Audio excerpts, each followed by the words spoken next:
Asaf, welcome to the show. I think it's a beautiful opportunity having you in this show. And knowing you from a finance background and having the human capital experience across all the board, that will be a huge addition to our audience and our guest as well. So welcome to the show and looking forward for this episode. Thank you, Mahmoud. It's a real honor actually to be here, not only with you, but also on a topic that's very close to my heart. And if I go back in my life, that's where it all started. So really happy to be here. And thank you for having me. So let's jump into the hot water right straight ahead. So the title of our episode today is the human capital. The pure definition of the human capital here, that it's a group of set of skills, even health, that anybody can have and can label it as this person capital in life. And usually during the journey, you try to add more skills and develop more skills to have better human capital, especially in such a disrupting world as we speak. Mm-hmm. So what is your view on the human capital as a concept? So first of all, I really like the definition that you've given. Yeah. So human capital being the skills and the health of the human, the knowledge. I would just add one more item to that. I would say it is skill, knowledge, human health, but also human relationships. And what do I mean by relationships? It's basically all the network, the contacts that you have, the moments in life that you've affected somebody else's life and other people have affected you. So that also is part and parcel of what we call human capital. Yeah. So I think it's an excellent definition and quite broad. The second point that I would like to do is just thank you for calling it human capital, because a lot of people always ask me, what does human resources mean? And you've heard the word human capital not that often. I mean, it's about a 90-10 kind of split. But I think human capital is absolutely the right word to capture people, basically, in the people agenda. And if you would like, I could elaborate a little bit on that and the difference in the definition. I think that will be great if we can start from what's the difference between human resources and human capital, and why do you like the human capital to be labeled for that function that responsible for the people of the organizations everywhere? So, and I think it's very opportune that we're talking finance for non-finance people. The definitions are important. So when you talk about a resource and the definition of a resource, it's ultimately there for an entity or an organization to make profit. And when you make profit, it ultimately becomes an asset for an organization, right? Now, there's nothing wrong with that definition.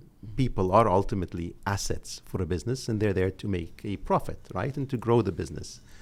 But the word capital, I think, is a meaning beyond that. And it is ultimately about longer-term value, value creation. A resource, by its definition, depreciates. Capital only appreciates in the long run, yeah? So when you look at an organization's human resources, it's basically the amalgamation of all the skill, the knowledge that you have in an organization that people have to ultimately make profit. When you look at human capital, it's actually the skills, as per your definition, Mahmoud, the skills, the knowledge, and the future potential of that talent for the longer term of the business. So I think human capital is a much, much better definition for my profession. Okay. So being a person, to pay attention to the definition of every concept, it seems that you pay attention to what is the definition of everything in your life. I tend to think a lot and reflect a lot. Exactly. So in that behavior, you as an Asaf, as a behavior, did you manage to define your purpose in life? Define? Well, purpose is a deeper subject, right? And I know there's a lot of talk in recent time and years about purpose. And if you study organizations, there are studies, of course, that show that people with purpose on aggregate perform better and create better results. That's why also in many businesses you have a drive for identifying employees' purpose. Yeah. Now you're asking me about my own purpose in life. I think generally, if we start at the very core, is to be a good human being. And what do I mean to be a good human being? Yeah, to be kind, to be thankful, to be selfless. No human being is purely selfless, right? But to do as much as you can, and ultimately to always try to do the right thing. So that, I think, would be at the core of what I strive to do every day. Now, I've also had the opportunity to think about this subject a bit more, and I've actually defined my purpose into a statement, and it's ultimately to make a difference to the lives that I touch, or to energize the lives that I touch to reach for their stars when we talk about potential. Okay. Right? So having a purpose in life is extremely important in session. I agree with you. But during the busy day, during the day, you got hits up, right, left, and center. Mm-hmm. You got squeezed in some situations that you take some hard calls, especially in the human capital of the organization and managing the financial aspect of that as well. How do you keep your purpose flowering? How do you stick to your purpose? How do you stick to your purpose on a daily basis?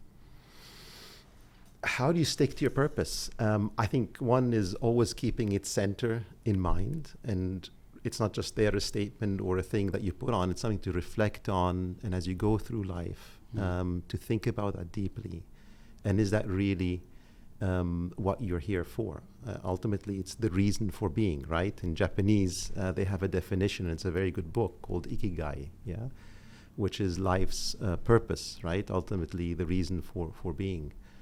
So how do you stick to that? I would probably put it down to three kind of things that I follow to follow that flow and follow that purpose. One is about energy. So to give energy and to follow things that give you energy in life. Because life, Mahmoud, is too short. So if you follow things that don't give you energy, do not excite you, whether it's work, whether it's your hobby, your passion, a project that you do, right? Sports, then why do it? So going with the flow and following what gives you energy is absolutely essential when it comes to purpose. The second one would be around mindset. And mindset is a very, very and underutilized asset that we have. It's how you think and what you think about. So a negative mindset or having more of a negative mindset will only lead you down a dark path into resentment and probably worse. A positive mindset uplifts you, moves you forward, and helps you grow. And you choose what mindset you want to have. Let me repeat. You choose. Every human being can choose what mindset they want to have in every situation in life. So that's the second, I think, very important point. And the third one, or tactic that I use to follow my purpose is a simple one, is to smile. And my father used to say to me when I was young, he said, smile at the world and the world will smile right back at you. And it is so true. That's a beautiful advice from the father. I think I've never seen you not smiling, so it's always, you're always cheerful despite all the hard situation that we went through. There you go. I see you're smiling in every single situation. Your face like a brand, and the brand is smiling. That's the beauty. So I see you follow your purpose. Your father advised as well on that. Thank you. Speaking about the choices, when you said everyone choose, you started your career in finance early in your career. Yes, I did. And you built the foundation in finance, and then after some time, you chose and decided to shift to the human capital. Now, the question is, why did you choose finance at the beginning? Well, then we have to go, it's a good question, but we have to go back much further to early in life. And that comes down to a simple thing, which are numbers. I always loved numbers, was fascinated by numbers. When I entered school, I loved mathematics, subjects like statistics, geometry. and then later on accounting, etc., and different business fields. And I was really, really good. So, these were the subjects that I always aced in class. And later on in the higher education, I then decided in business school to major in finance, right? And just goes, it's where the energy, as I said earlier, purpose, right? It's where my energy flowed. So that was the beginning. Plus, also sitting now, many years later, and sitting here and in hindsight, numbers and being at least conversant with numbers is so important in pretty much all walks of life. And I can talk a lot about that, yeah? So having an appreciation or at least a working knowledge with numbers is crucial. I have a son who's now in high school, and he's about to now go to the last, 2 years of high school. And he has to choose what subject to do, and thinking even beyond high school, where to go to college. And if you look at all of these degrees and professions, half of the professions out there require a very strong foundation in mathematics. Yeah, and no surprise, of course, that schools all over the world focus on math as one of the 2-3 big things that students everywhere should do. So that was my background of how I came into the area of finance. And then how I did the switch was your question? Exactly. So how I switched into HR. Yeah. Yeah, so I actually joined, my early career was in financial services, and then in sales and financial services was in the United States, in North America.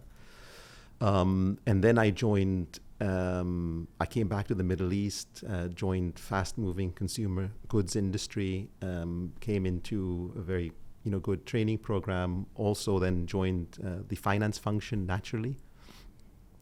And then moved and graduated from that program, right? Now, studying something and enjoying it and then doing it professionally is quite a different thing. And also where you do it is also obviously plays as a key variable. And then I realized as time went by that I was losing energy. And a lot of the finance that I did at the time in the organization that I was in at that time was more of accounting. Now, I was good at accounting, but I felt that I was losing my energy and I was dying a slow death.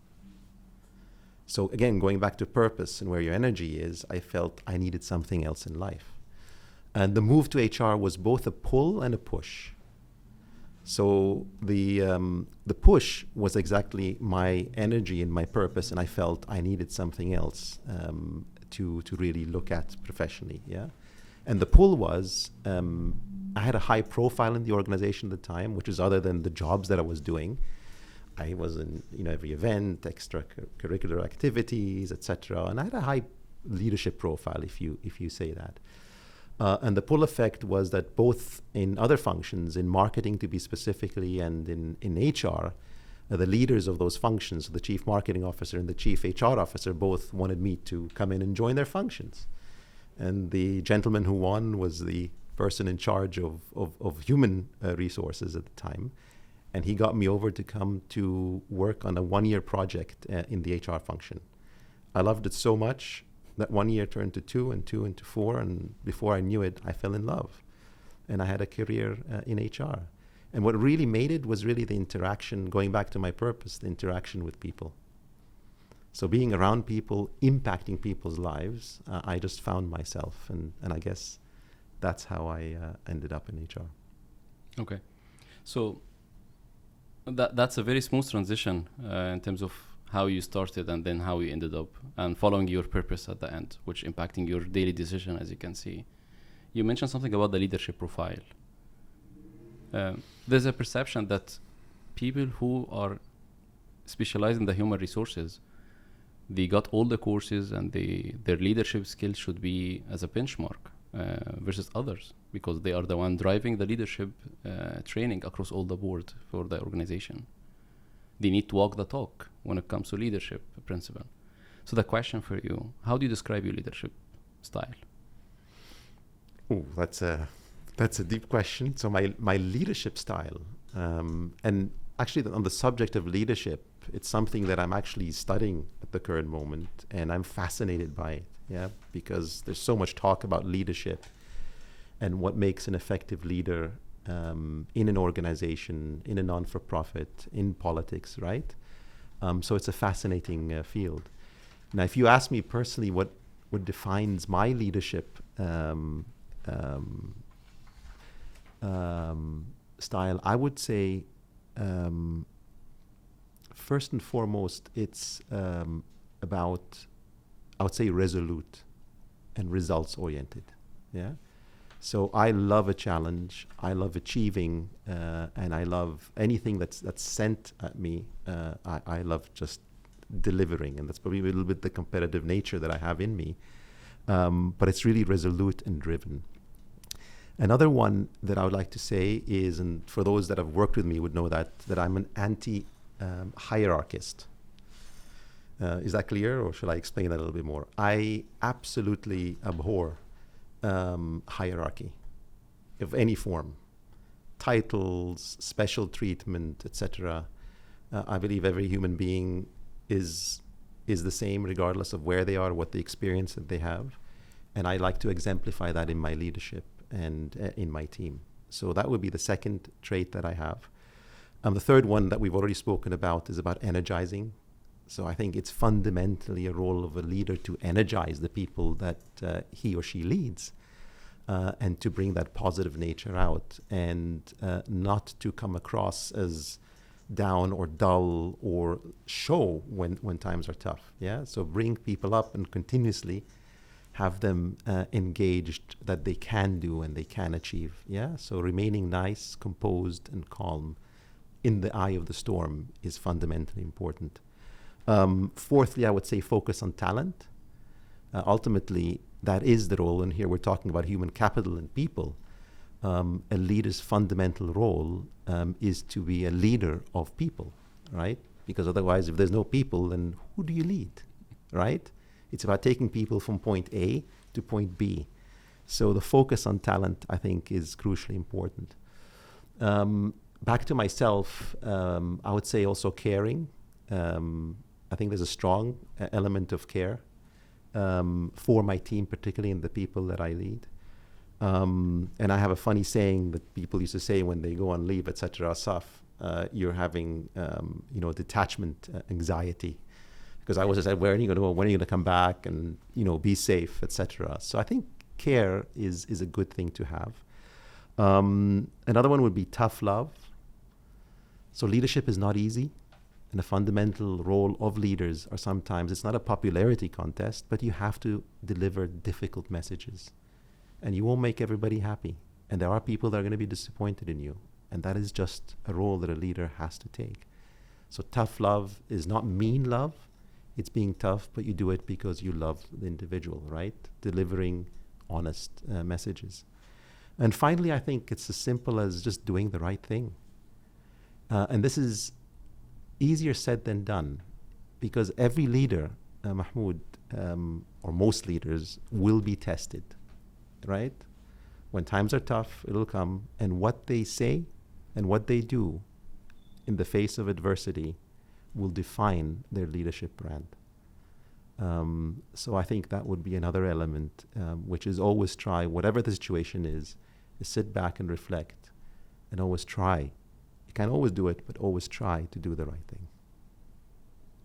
I think we have a blue ocean of questions now when it comes to leadership. So I want to go back to a few points here. So being nice and performance management, it seemed the finance foundation and the love of the finance, the love of the numbers that you have, drive some performance management foundation at your end. Where, how do you balance between being nice as a leader and at the same time to drive performance management at the same time? I think this is resonate with the tough love, as you said, delivering the message. Correct. And you can see the economic situation that we're facing now, and most of the economics are suffering the hyperinflation and devaluation across all the boards for many markets. So in business, and especially with the human resources department, they take tough calls as we speak now. So the question is, being a leader, and you're known to be nice, but at the same time, nice can be taken for granted. And being only focusing on performance management, that make it cold. Clinical. Exactly. Mm-hmm. What is the right balance, Asaf? How do you find the right balance in between? You just said it. The right balance is always in between, right? And finding that sweet spot. That you are not too technical and cold and you just follow the rule book, right? And here judgment comes in, right? And having the right judgment, the circumstances. What's the external environment like? What are the circumstances? What are people going through, right? Who are you leading? What is the organization? What are they going through right now? So it really requires a bigger understanding of the bigger picture, and then obviously being very clear on what it is that you want to achieve as an organization. Now, on performance management, I mean, there are fundamentals of performance management, right? Are people clear about how you measure performance? Are they clear about the goals that you set in the beginning? Are they clear about how they're going to be evaluated? Has that been thoroughly communicated? Do you reinforce that along the way? Do you have a clear policy on the performance management system? And then, I mean, having a system or having a policy is one thing, but then actually implementing it is another way, because something that employees really look at is fairness. So if you do it and then it's not applied in a consistent and in a fair way, then you have a credibility issue. So it is not an easy path, but I think if you put the fundamentals in place, what is your system? How do you measure performance? You communicate that out, and then you execute it in a right and fair way, and you apply some judgment. And you always do that with a human touch. And as I said in my previous comment on tough love, sometimes you have to deliver some tough messages. But yet people understand that, it's not personal. Well, performance management is, people tend to take it a little bit personal, right? But you're doing it in a fair and a consistent way across. So meritocracy is very important. Okay. I think that subject takes us to the next section, which is related, speaking about the performance management. I've seen you before, Asaf, that have a deep understanding of the financials. And even you ask questions that key stakeholder in the business, I mean, people driving the result in the market, they don't come up with such a question that you asked before.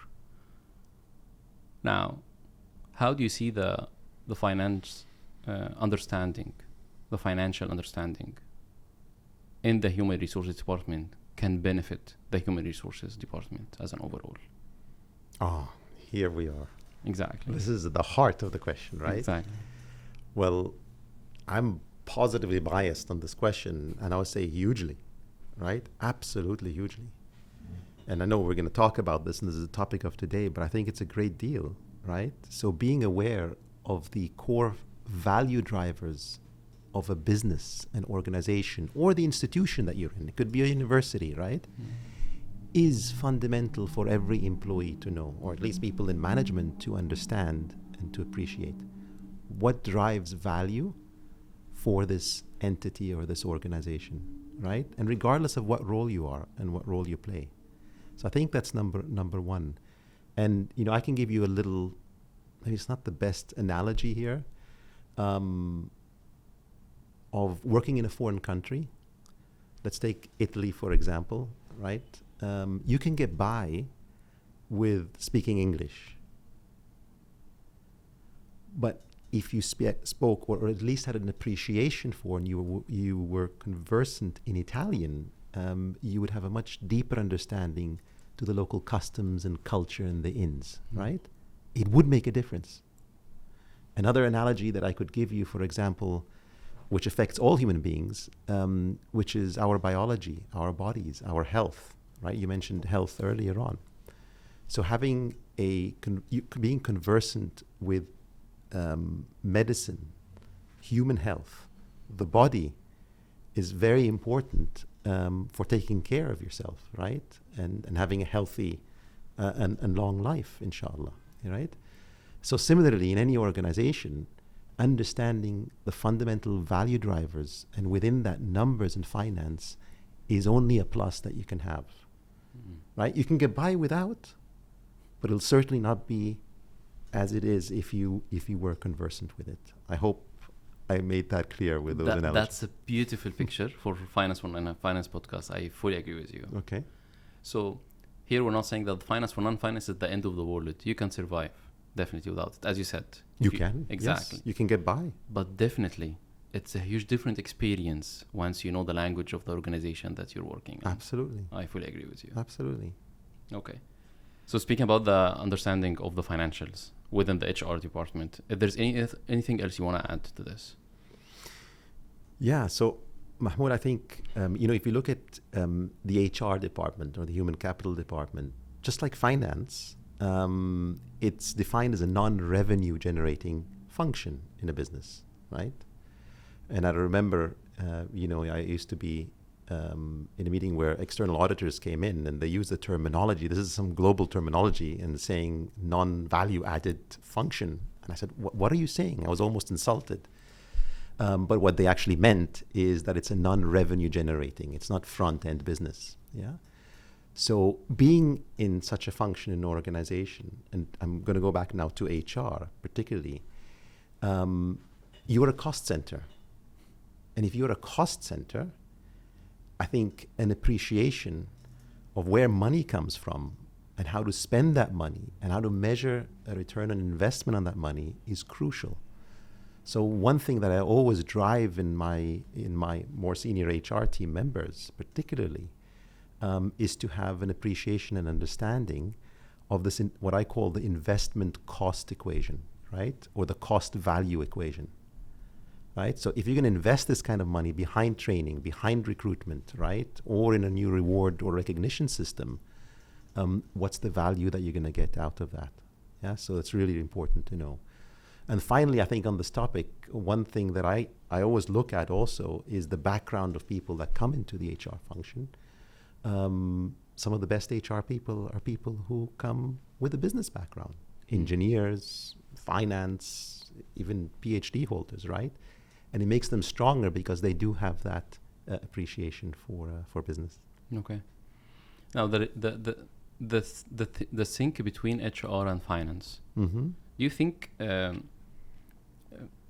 finance impact HR only on the budget? This is your budget, and then you're accountable for this budget, or there is a beyond impact between finance and HR as a collaboration in other activity like recruitment, retention, or any other performance management subjects?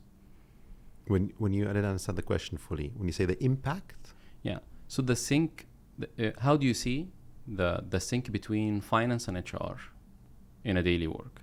Is it only about sitting together, finance and HR, agree on the budget, and then you manage the budget and you spend it based on your strategy as a human resources?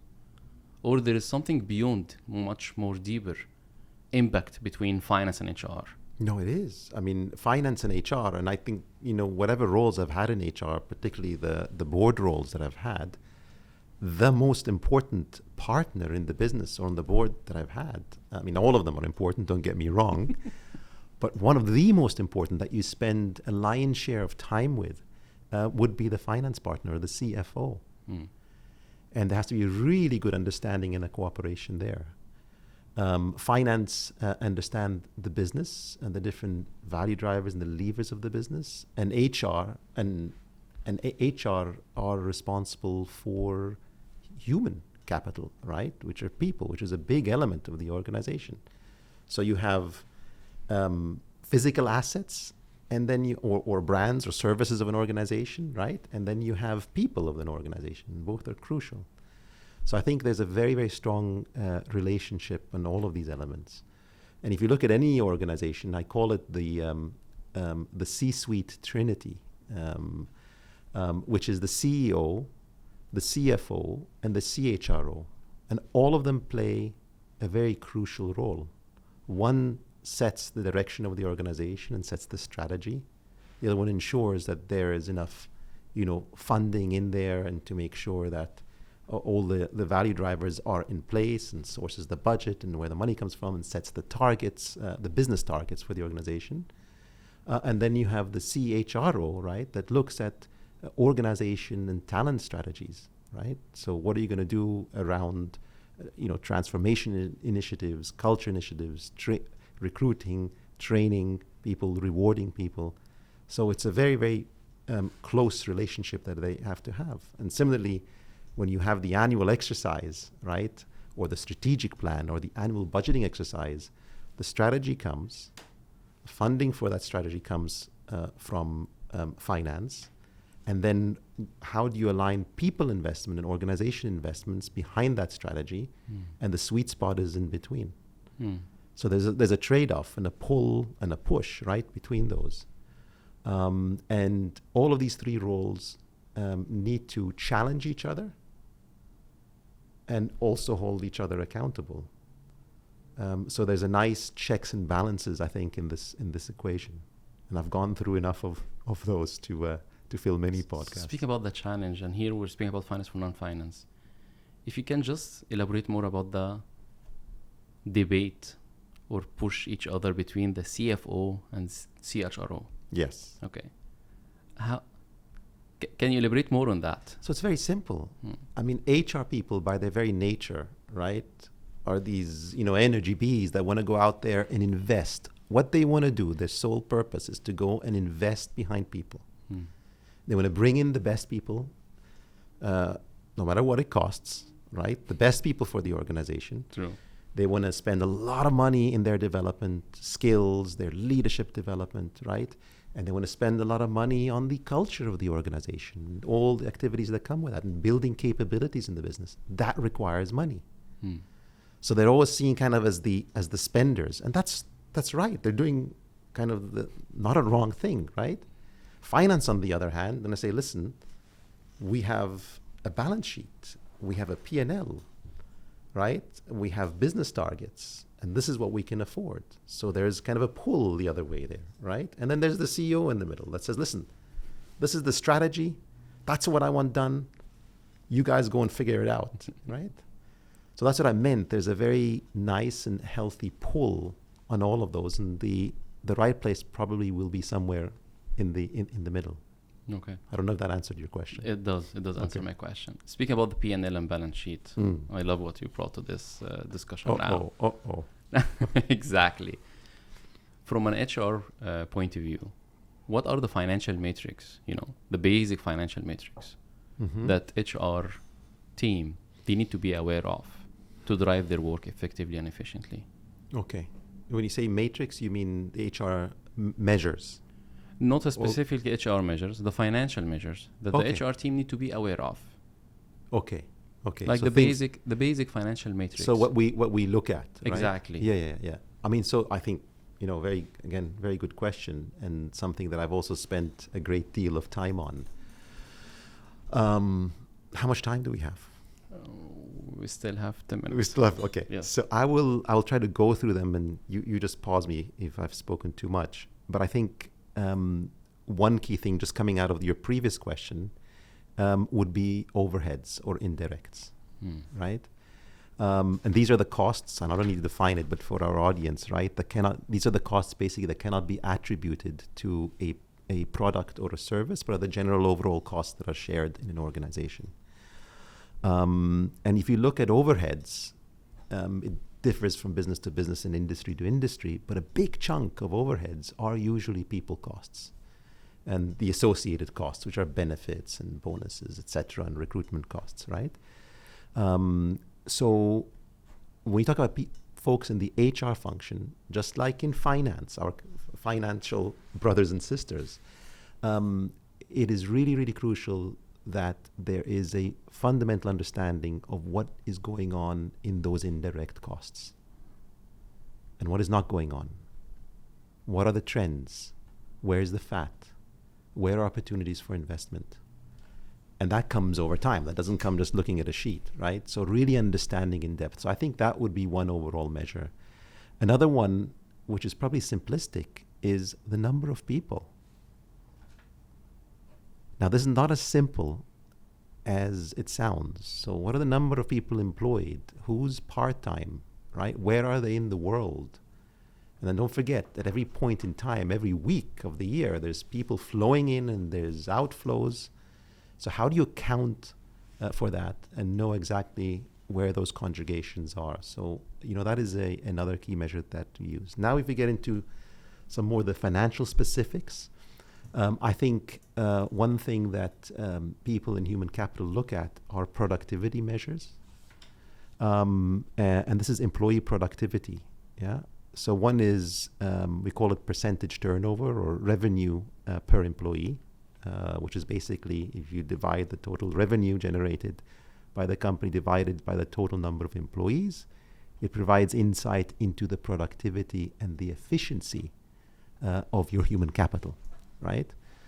Another productivity measure that you can use would be profit. So it's the same equation again. You divide the number of heads by the profit and gives you how profitable every employee is. We move on from there, and something that is also looked at is cost. So you look at employee cost measure or labor cost percentages, right? So you look at the total cost, which is salary, which is benefits, bonus, etc., all of these things together. And you look at that cost per employee, and then you also look at averages. And now you're getting into the world of benchmarking. And you can compare versus other companies, whether other companies in your market, other industries, and you can all start to measure of how well are you doing as a business, right? So these are really interesting ones that you have, right? And they come very handy, especially when you do benchmarking exercises. And then, I can go on. There's also benefit that you look, benefits cost per employee, which is not the salaries, but purely the benefits that you give. And that gives you then a measure of competitiveness versus the industry, right, that you're in, or the other companies that you compete with. You can look at cost per hire. So, for example, what is the total cost? The recruitment cost that you pay, bring them in, advertising, the fees, the hiring bonuses that you pay. And that gives you then a measure of what is it actually costing you to get somebody. So organizations that have high attrition or employee turnover, then you can then quickly start to see, and you look at those numbers and say, listen, we got to tackle this problem. It's, the cost of hiring somebody on average would be X, right? And then you can also compare that to what is your cost of hiring somebody versus going with external headhunters, for example, that we all know sometimes cost an arm and a leg, right? So there's all these comparisons that you can do. And maybe just two more before we close on this topic, Mahmoud, is turnover rates is something that I look at. This is basically attrition. So how many people are you losing? You look at this on a weekly level, on a monthly level, annual level, right? And you compare over time, you compare versus the market. So what is your turnover rate? Voluntary attrition. Yeah, people are leaving you voluntarily. Now, a certain degree of attrition is very healthy, is healthy, because it cleanses the gene pool, if you will, right?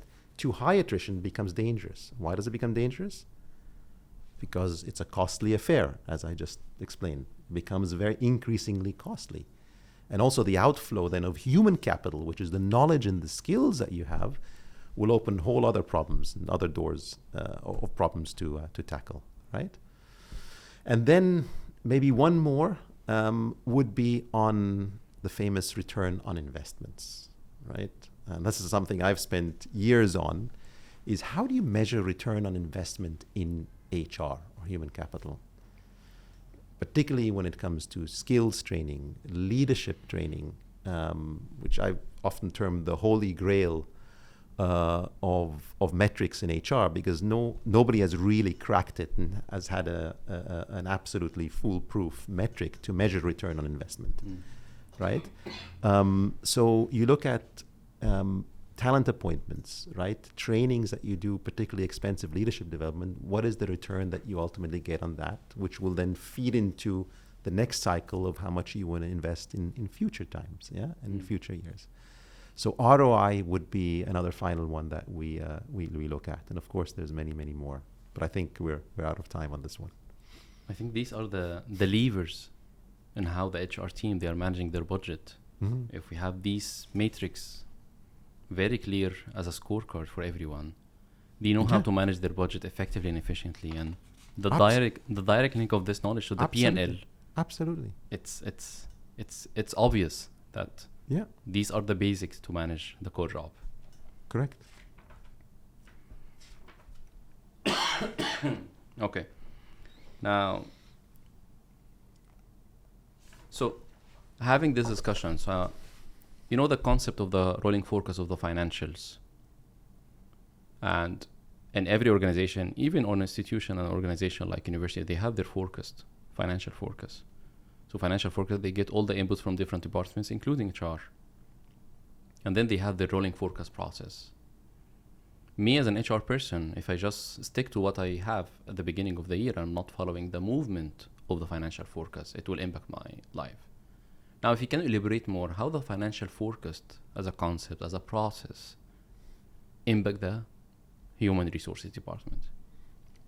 I think it goes hand in hand.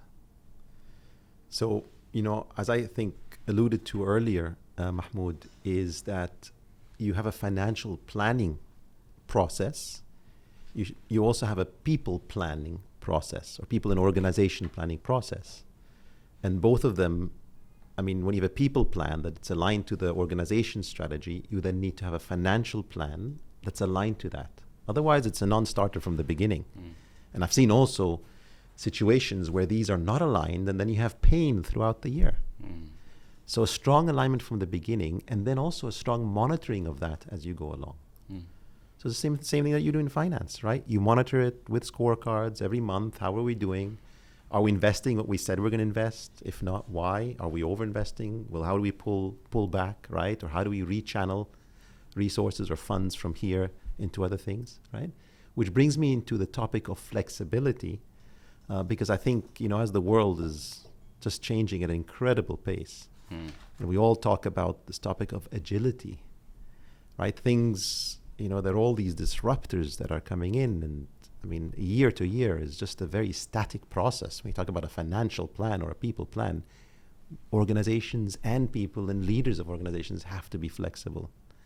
So we have to be in a position where we can sit down. The process has to allow for that, and to change gear, to pivot, to rechannel resources, or what we call dynamic resource reallocation, when the situation and the business and the environment requires that. So that flexibility needs to be built in as well, and that comes with continuous review and really being on top of the numbers. Yeah. Okay. So speaking about the being on the top of your number, as a call to action, if you want to give an advice for the HR team across all the board, everywhere, that they need to improve their financial understanding, what will be the steps for them other than the matrix that you've mentioned that they need to be aware of, that they need to take to improve their financial understanding as an overall in an organization, especially if they are not exposed like the senior management? So for example, the chief human resources officer sits on the board, knows the situation of the financials, contribute to that, but the bigger, wider individuals in the HR team, they don't have the same exposure. How they can link the matrix that they have to the financials and improve their knowledge on the financials? There's an old saying, Mahmoud, that says practice makes perfect, right? And this is the same thing that I would say is applied here, is you only become better by practicing, and then you practice again and you practice some more. So you got to inject that into the wider HR bloodstream, if you will, right? And you have to just throw, as an HR professional, you have to just throw yourself in there. And the reality is, for many HR people, they're not comfortable. They don't like it. They'd rather have the finance people do that. We will go and spend the money. We'll go and invest and ask questions later. Unfortunately, reality isn't like that, and it ends up in a lot of pain and strife later on, right? So I think just getting, the HR side, or educating the HR side, that there is that relationship, having that awareness on understanding, again, on the value drivers that you have, the budgeting, what funds the money that they get will enable them to much more effectively be conscious of what they spend, and to think about any people decisions that require funding, right, before they go and do it, and to go and ask, right, and to make sure that funds are secured before that. So I think it's just a matter of practice, yeah, and building those capabilities in. I think one other area that's really changing fast is the area of organization effectiveness and analytics. So it's a whole field of HR, and over the last 1 or 2 decades, the capabilities in this space has skyrocketed, right? From the IT behind it and the capabilities in organizations. Now, what that has done, that's given your average HR professional suddenly such a plethora of data and analytics about the organization, which they never had before. Now, how do you understand that? How do you ask the right questions? And more importantly then, how do you then translate the insights that you have from that and go and have a conversation with the business, right? So the same thing with finance. I mean, you look at the different financial statements and then you go management accounting, right? Yeah, you go and then translate the numbers into the business language and you go into the boards. Similarly, HR needs to do that on people and organization metrics, right? So that's a capability also that's coming up and is very, very here and present right now. Now, your question was, what do I personally do, particularly to drive more financial understanding within the broader HR teams or the masses? I think bring it up in your sessions that you have, in your town halls, in your leadership team meetings. I dedicate a section on financials every single meeting, and it's right in the beginning. To create that awareness, this is where the business is at, these are where the numbers, this is how we're doing, and this is then how it translates to everything else that we're doing, right? I think rock solid partnership with finance business partners. So for example, in all my leadership teams, there's always a financial business partner who is present on the team. Speaks HR language, but brings in finance language in here, and also drives them the right questions to ask within the team. Giving HR managers the opportunity to have different experiences, right? To work on projects that are involved in business aspects. I think is a big thing that needs to be done. Finance training for non-finance.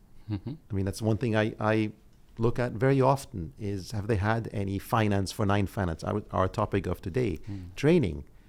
It's like, when you're a lifeguard or you have first aid training, that training has to happen every couple of years because you have to be refreshed. Similarly, on finance for non-finance, I think, the industry also changes, is to have that current. And finally, and I think most importantly, is you bring it right into the agenda. So talking to our previous thing about HR planning and financial planning, what I have in the beginning of the year, I create a scorecard with all of the key metrics based on the agenda for the year, and that is measured through IT, through analytics, and then that comes up in every operational meeting that we have, and I require my people to be on top of their numbers. So you ask the questions that drives them then to go and study the numbers and then to understand, in turn, to understand their parts of the businesses much more deeply. So you drive by putting kind of into the process, into the structure, the visibility on financial numbers, and then ask intelligent questions around that, and it'll drive that practice that I said. Yeah, so doing by practicing. I think that's a spot on answer. In that sense, I'll go off the track for a second and ask you a good question. Okay, do you think you drive this because of the foundation of the finance knowledge that you have at the beginning, or it should be by nature? Any human resources leader should drive the same agenda, the one that you just mentioned. I think it's the latter. Okay. Not to do with my background. Okay. No. I think, one of the fundamental things that makes a good HR professional is a good business understanding and being conversant with numbers. Don't have to be geniuses, right? They don't have to be accountants, but a good understanding. And there's a saying that, I used to say with colleagues, when we look at HR talent, do they know how to count? I know it's a bit of a bad statement, but it is a fundamental part of the repertoire and the arsenal for HR of today. Okay. Now, giving the skill about the HR people, giving the change that we see in today's world, as you can see. Yes. Being relevant, it requires an effort. It's not like before. So now, and every day, every week, you have new news, new technology, new AI everywhere. Now, what is your advice to stay relevant, given all the changes? How you keep yourself as Asaf and your team relevant to the change? Educate, and educate yourself. Read, right?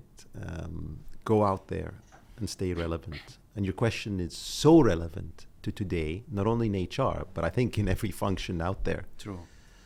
And there's almost a rebirth of learning that needs to happen. And we all know as human beings that learning is not something that happens only as children or higher education and then it stops. It's a lifelong phenomenon. True. Yeah. So I think organizations need to drive and encourage learning much more than they're actually doing today.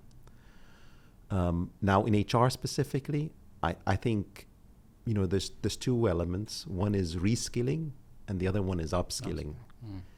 And the reskilling is, and we all know that, right? And we've read the literature. So, in 10 years from now, half the jobs that we have today are not going to exist anymore. So you need to constantly reskill yourself. I just gave you an example of organization effectiveness and analytics, new capability. Now, many HR folks today are not comfortable with this. It pushes them into the uncomfortable zone. So they need to reskill themselves to be able to stay pace with the changing times, right? And the other one is completely reskilling what you're doing where the whole job changes, right? From where it is today. And we're seeing that with the advent of artificial intelligence that is coming in. Jobs are simply going away. I had a discussion with another senior HR leader in another industry, right? He's based out of the US. And, we had just a simple chat and saying, how many training administrators do you have? And the person said, this is a global organization, yeah? 100,000, right? And said to me, very, very few. There's only 2 or 3 left. For the entire organization? It's all being automated. Those jobs are going away. So you have to reskill yourself to what are the jobs of tomorrow. And you need to do that at an accelerated pace. Yeah. So there's upskilling and there is reskilling where many of the jobs that we have today are not going to exist anymore in the next decade, certainly 2 decades to come. Okay, so I'll ask you a disruptive question. Do you think with the revolution of the AI, artificial intelligence, and the machine learning from the answers, and we've seen a few companies trying to introduce this to the HR department strongly,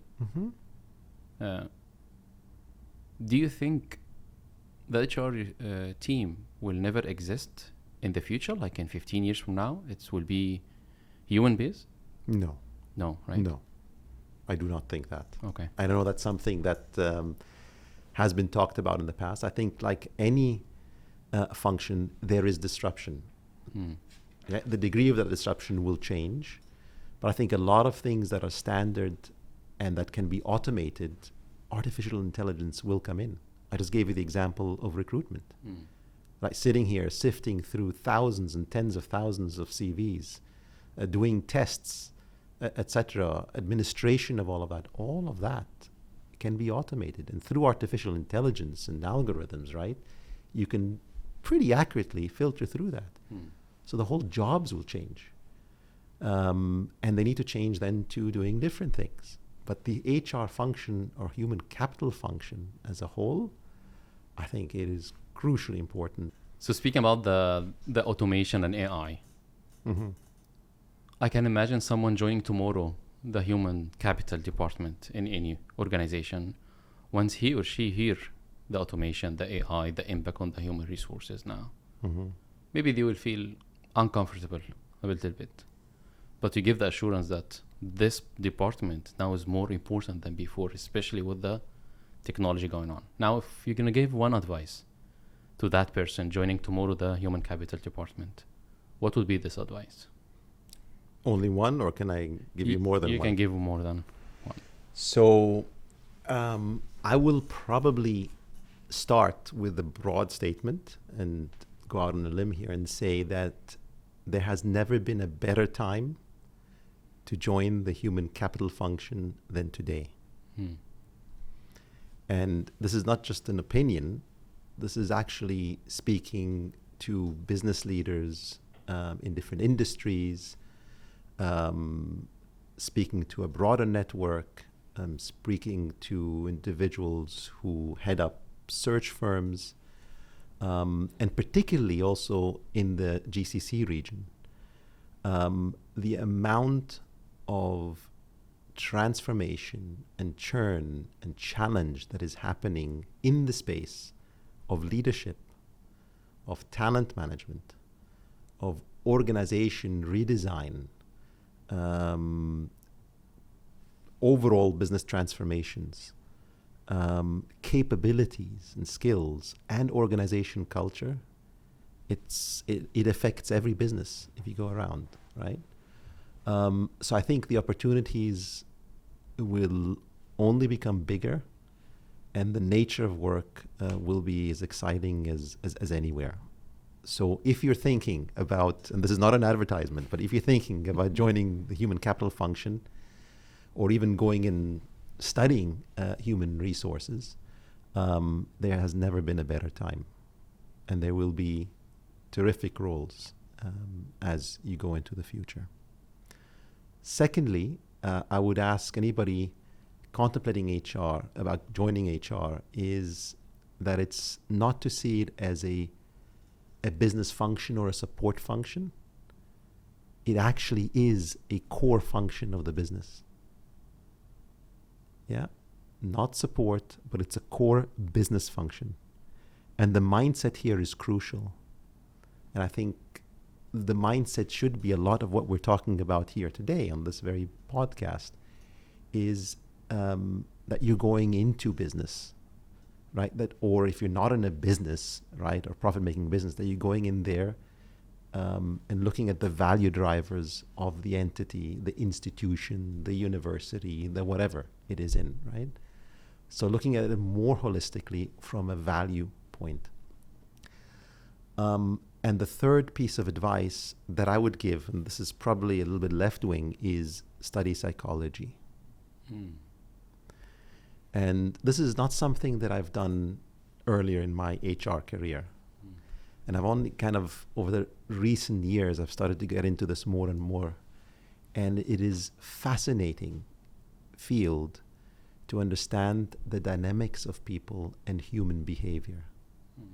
I think some of the most exciting topics that you have in HR studies today is what determines culture and human psychology. How, as a leader, can you motivate individuals to go from A to B? And here, a core and fundamental understanding of psychology is very, very important. So not only is it important, but it's also in a very exciting field. So try and brush up on psychology would be my third point. Okay. I think this is very nice advices for people joining the human capital. At single point, you convinced me now to shift my career and join the human capital. Any day. Exactly. Any exactly. Day. And the point that the true essence of this podcast as well, finance for non-finance, is to prove the impact and the value creation from finance, and you from the human capital. I think we share the same vein, being labeled in some of the days as a support functions, but voices like you, Asaf, driving the force to change the label and make sure every count and every human being in the organization count and add value to the organization. There is nothing called only cost center. And even if you're a cost center, you need to find a way, especially in such a disruptive world, to convert it into a profit center and driving value to the business. That was an amazing podcast, Asaf. Thank you very much for joining us, and I wish you all the best. Mahmoud, thank you for having me. It's been a real pleasure. Thank you.